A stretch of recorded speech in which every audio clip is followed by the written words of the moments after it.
Hey guys, this video is on my 10-day Vipassana meditation experience, and I've had a lot of people ask me about it, so I thought I would do this video and hopefully it will inspire you to go do it yourself. I definitely recommend it to anybody and everybody, no matter what religion you are or what beliefs you may have. The course is completely free. It's run by donations and volunteers, so you don't have to leave a donation, but if you complete the course, then they do encourage that you leave a donation if you feel like the course helped you, which, why wouldn't you want to leave a donation if, it completely transformed your life for the better? So basically you show up to the course and you turn in anything that could distract you, such as a cell phone, iPod, a book, a journal, a notepad, basically everything that you own, besides the clothes on your back and your toothpaste. So the idea is you don't want to be distracted by anything for these 10 days. It's just you, yourself, and the meditation, and just practicing the technique. So really be true to yourself. They don't really enforce it too much, meaning like they're not checking your bags when you come in. So, but I would definitely recommend, you're taking 10 days of your life to go do this. So give it everything that you've got and follow the rules. They're there for a reason. After you check in, they take you to your room and you set up your room, make your bed, and then you have a dinner, which is your last dinner for a while, so enjoy it. And then they do an orientation. And after the orientation, you begin the noble silence, which is basically where you can't talk or look at anybody for the rest of the course. And I actually enjoyed the noble silence. I kind of like just being to myself and to my own thoughts and not feeling obligated to, say hi to someone or anything like that. So they really try to give you the most isolative, is that a word, experience that they can, even though you're surrounded by 50, 60, however many other people. Then they take you to the meditation hall and they show you where you're going to be sitting, and then basically the course begins. So it's pretty intense. The schedule is you wake up at around 4 in the morning and you have your first meditation from 4:30 to 6:30. You have a break for breakfast. The second segment of meditation is from 8 to 11. Then you have a break for lunch. Then you have another meditation from 1 to 5. Then you have the tea break. And then you have another meditation from 6 to 7. And from 7-ish to 8:30 or so, you have the evening discourse, which is where you learn about the meditation technique, and probably you'll have some of the questions in your mind answered. The discourse was really like the highlight of my day. I really enjoyed the discourse. I thought Cuenca was really, really funny, and it was the only intellectual stimulation I got all day, so I really enjoyed that. Then after the discourse, you meditate for like another 30 minutes, and then you go back to your room, lights out by 9:30, and then you start it all over again the next day. So it's pretty intense, and one suggestion I have is find a comfortable seating position as soon as possible, like on your first night there. I went until the 4th day, like in excruciating discomfort and pain. My whole left side of the body kept falling asleep and going numb. And so I had a really hard time focusing on the meditation because I just couldn't get comfortable. So I finally had to ask for a cushion with a back to it. And, I'm young, so there's older women there, and they're sitting, perfect posture, nice and erect. And that's okay, whatever works for you. Just make sure you're comfortable because you want to focus on the meditation. That's the whole reason you're there, is to learn this technique and then to be able to apply it. So get comfortable, and then you'll be able to focus much, much better. Also, the meals were really, really good, I thought. They were all vegetarian, which I loved. And you get a really nice breakfast, a really nice lunch, and then the dinner is just, a tea break with some fruit, which I thought I would have a hard time with because I love to eat, but I didn't have a hard time at all. You're not being super physically active anyway, so I guess you don't need as much food. But it was really great. The meditation technique is taught in 3 parts. The first 3 days you learn a technique called Anapana, which is basically where you just observe your breath and the sensations in a small area. So we just focused on this area here, this triangular shaped area, and we just focused on the breath and the sensations of the breath. And then we narrowed it down to this area right below the nostril and above the lip. And again, just focusing on the sensation of the breath, how the breath feels cold coming in and warm coming out.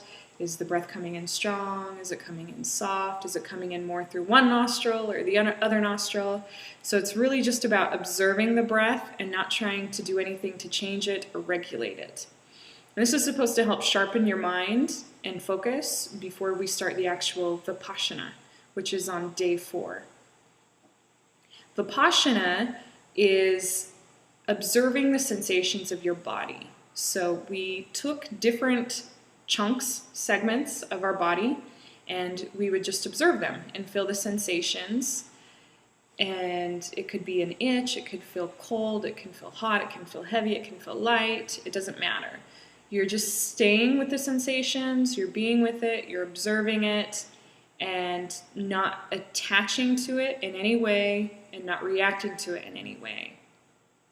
They used an analogy of sitting by a river. You're sitting on a bank of a river and you're just watching the river flow by. You're not reacting to the water in the river. You're not trying to change anything about the water in the river. You're just watching it flow by. So that's what I tried to do during my meditation, is just treated my sensations like the river, where I'm not trying to do anything about them. I'm not trying to solve any problems here. I'm just observing. And what eventually happens is the sensation will go away on its own, because that is the law of nature.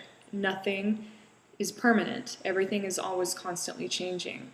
So you want to keep that in mind when you get one of those really big, gross, they call it gross sensation, where it's just like so overwhelming you just are dying to itch it. You want to just focus on it, observe it, don't react to it, don't scratch it, don't do anything, just observe it, and kind of just watch and wait and see how long it takes to go away. And that's basically all you want to do. And, interesting, I didn't quite get it. I didn't see how that was changing any, I didn't understand the point of it, but I do now. At first I didn't. And it's really profound, because what we're doing in essence is, by training ourselves not to react to the sensations of our body, we're reprogramming our subconscious mind to change its habits of not reacting. So this is supposed to help us in daily life when we encounter situations, to kind of step back, be more objective, observe them, don't react to them.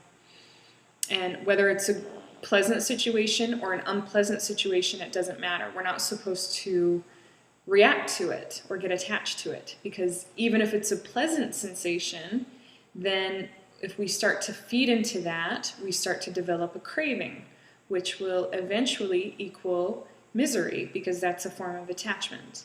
So it was just really, really interesting. And I'll tell you one experience I had that was very profound. On day 6, I was laying in bed and I was just feeling very tense, very negative about myself, because, my mind was wandering during meditation, so I was frustrated with that. And then on top of that, I was beating myself up for not being able to focus. So I just felt really, really tense and really negative. So I just laid there and I just put my awareness on my chest area. And I just kind of moved up and down my chest area, just in my mind. And anytime I hit an area that felt tense, I would just take a moment and I would observe that area. And I would almost just kind of be like, I feel tense. Interesting. I would just watch it. And then after a few seconds, or maybe a minute in some cases, it would just dissipate. That emotion, that feeling would just dissipate and just melt away, and it was gone.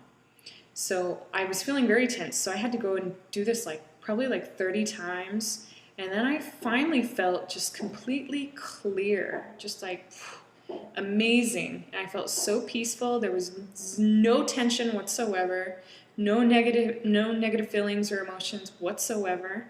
I just felt so peaceful, more peaceful than I've ever felt. And like I don't even know if I felt that peaceful ever in my whole life, but if I have, it's been a really long time. I don't even remember. And I went to bed that night and I just slept so good. I woke up the next day and again just felt so peaceful, like almost the entire day. And again on the eighth day, I was feeling tense again, so I did the same thing. And again, I just felt so peaceful. So, my whole experience was just like roller coaster, up and down, mostly down, but a few really good ups. And everybody's experience is individual and different, so don't go expecting to have any specific experience, because then you're trying, and you don't want to be trying to do anything. You just want to be an observer.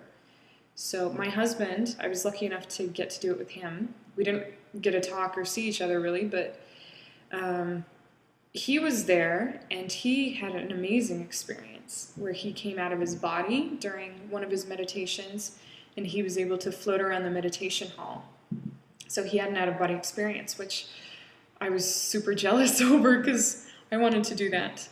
But, again, everybody's experience is different and individual, so don't go into it expecting anything, and just go with an open mind, follow the instructions, and just do your best. And when you find yourself with your mind wandering like crazy, or you can't focus, don't get hard on yourself, don't beat yourself up, just keep bringing your thoughts back, just be persistent, keep bringing those crazy wild thoughts back, and refocus.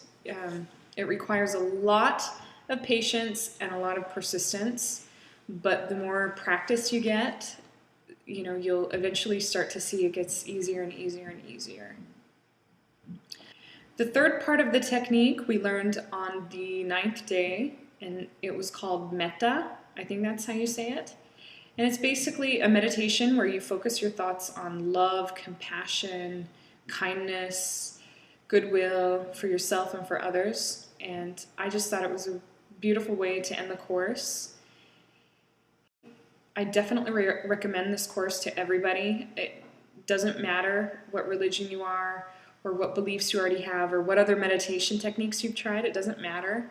I found this technique to be extremely helpful in my everyday life. I can see a huge difference in just the peace that I feel inside, where I can go a full day feeling peaceful. And that's just so strange, because I've never done that. At least as far back as I can remember, I just have never been this peaceful before. So it's been amazing. It's been really life transforming for me.